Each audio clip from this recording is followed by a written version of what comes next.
Good morning, Toria, and thank you. Here are some of the stories we're working on for you right now in the newsroom. In Romania, people are rejoicing today over the news that former leader Nicolae Ceaușescu and his wife were killed by a firing squad yesterday. Now the country must work to put together a new free government. Here at home, it's the end of the line for the Cincinnati Bengals. Last night's loss in Minnesota means no playoffs this year for the men in stripes. And the baseball world is mourning the death of one of its most colorful characters today. Billy Martin was killed in a car accident near his home in upstate New York yesterday. We'll have all of this, plus Chris Wright will tell us if there's any more snow in our near future, all coming up in about 25 minutes. But now let's go back to the Westin. Thank you. But first, we need to check in the newsroom with Eileen Houston in for Steve Forrest today. Hi, Eileen. Hi, Toria. Thank you. Here is the latest from News 5 today. In Romania, people are celebrating in the streets today over the death of former leader Nicolae Ceaușescu. Ceaușescu and his wife were killed by a firing squad yesterday. Soon after the killings, there was some doubt that Ceaușescu was actually killed, but that's not the case any longer. Today, Romania television broadcast some very graphic pictures of the bodies of the two after the execution. NBC's George Lewis tells us about the Romanian broadcast, and his report does not show all of the pictures of Ceaușescu, but we do want to warn you that some of the video in this story is very graphic. The mood is one of triumph. The dictator who ruled Romania with an iron fist executed. Crowds in the streets chanting liberty. The television report said the Ceaușescus were executed after being found guilty of genocide. The blood of 60,000 Romanians on their hands. Ceaușescu left his country in a shambles. The economy wrecked, long lines for basic goods such as eggs and bread. While Romanians are enjoying their newfound freedom, the question is, what kind of government will replace Ceaușescu? And who's going to run it? We will have to get used to new things that we have been denied for practically 40 years and especially 25 years. We don't have any organization. We have the liberty, but we don't know what to do with it. That was NBC's George Lewis. Reports out of Romania today say there has been no shooting heard today between army troops and soldiers still loyal to Ceaușescu. There's no word yet on the destination of ousted Panamanian dictator Manuel Noriega. For now, he's still holed up in the Vatican embassy in Panama City. One official says Noriega has no place to go, but today's Washington Post says Cuba is indicating it's willing to accept the deposed leader. But that idea might not set well with the U.S. since it would put Noriega beyond American reach. Back in our area, about 500 residents are still without water this afternoon, but the Cincinnati Waterworks Department says just hold on. More than 40 water mains are down and waiting for repair. 16 crews have been working for about 16 hours trying to get service restored. Freezing temperatures cause the water temperatures to drop fast and then freeze. The Waterworks Department says it is doing everything it can to get water restored, but please just be patient. It's the day after Christmas, and that means only one thing: return. In downtown and throughout the area, people filled the stores, many of them taking back Christmas items and looking for sales. Here at Saks, the early going was not too hectic, and shoppers we talked to say that was the case all over. Not as crowded as I thought it would be. It's kind of slow. Everyone's probably recovering from the Bengals game last night. What did you return? I had a jacket for my wife. She wasn't too pleased with the team, so I had to exchange it and get another one. We even caught up with a few folks who were thinking ahead. They're already shopping for next year. It's coming to a mailbox near you. Today, the Internal Revenue Service starts mailing out 107 million 1989 tax forms and instruction booklets.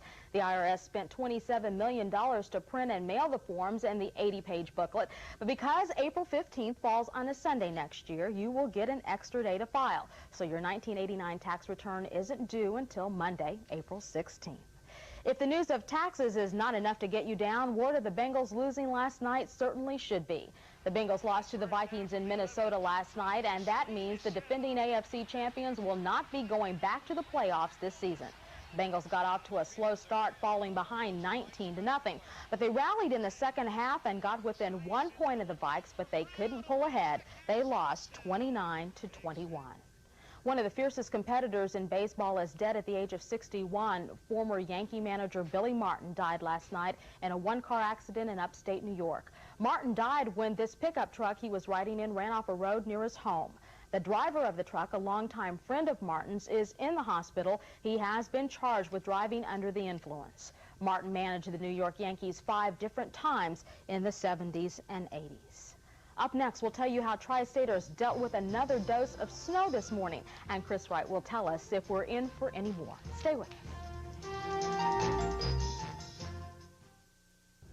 Some Tri-State residents were greeted with more of the white stuff this morning. Up to 3 inches fell in some areas, and winds gusting up to 25 miles per hour caused drifting also, and the conditions made roads slick and icy.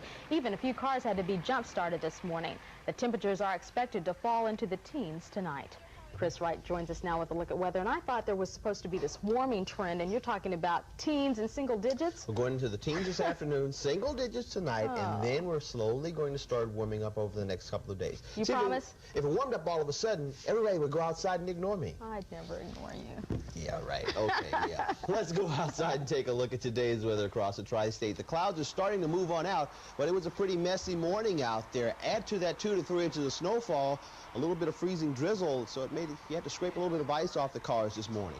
Outside right now, 22 degrees, wind chill at 2 below thanks to a northerly wind at 15 miles per hour. Barometer on the rise, officially 2 inches of snow. Some areas got a little bit more and some areas got a little bit less thanks to a cold front that moved through the area late last night. We still have the clouds over the Tri-State, but those clouds are slowly going to be moving out. We'll get to some of this fair weather over the Central Plains, but as skies clear later on this afternoon, temperatures are going to fall into the teens for the evening hours, and for overnight, we're going back down into the single digits. But here's the warm weather associated with this warm front over the high plains. That'll slowly move on in, and by the end of the week, we are going to get into the 40s. Just going to take its time in getting here. The forecast for the rest of today's weather across the Tri-State, sunny and windy, with temperatures falling to the teens this afternoon and down into the single digits for tonight's weather. For the rest of tonight, we'll see clear skies early and a few clouds after midnight. Low temperature getting down to 8 degrees. And, of course, the number to call for weather information is 852-0717. We get one lady who says her number is similar to that, and a couple of hundred people have called her house. It's 852. All right. My parents are leaving for Kansas City this afternoon. Shouldn't have any problem getting out of the airport, Not at all. should they? Okay, thanks, Chris. That's all of our time for now. We'll be back with more News 5 in about 20 minutes, and we'll go back to Toria Hamill at the Westin for more Live on 5. Toria? Thanks, Toria. There's new concern today about the future of the Campo Corporation and its Lazarus stores. Tonight at 5:30, we'll tell you why people are getting nervous. Also, the worst may be yet to come for water pipe problems. Thousands of people have no water now, but as the weather gets warmer, we could see more problems. And the Bengals are done for this season. We'll talk to the players about going from first to last place in their division. And it's oh boys, a Claremont County woman has 4 babies on Christmas Day. You'll meet Derek, Bradley, Zachary, and Kyle tonight at 5:30. Pat and Toria, now back to you. Take 5 for The Cosby Show, weekdays at 5 only on Channel 5.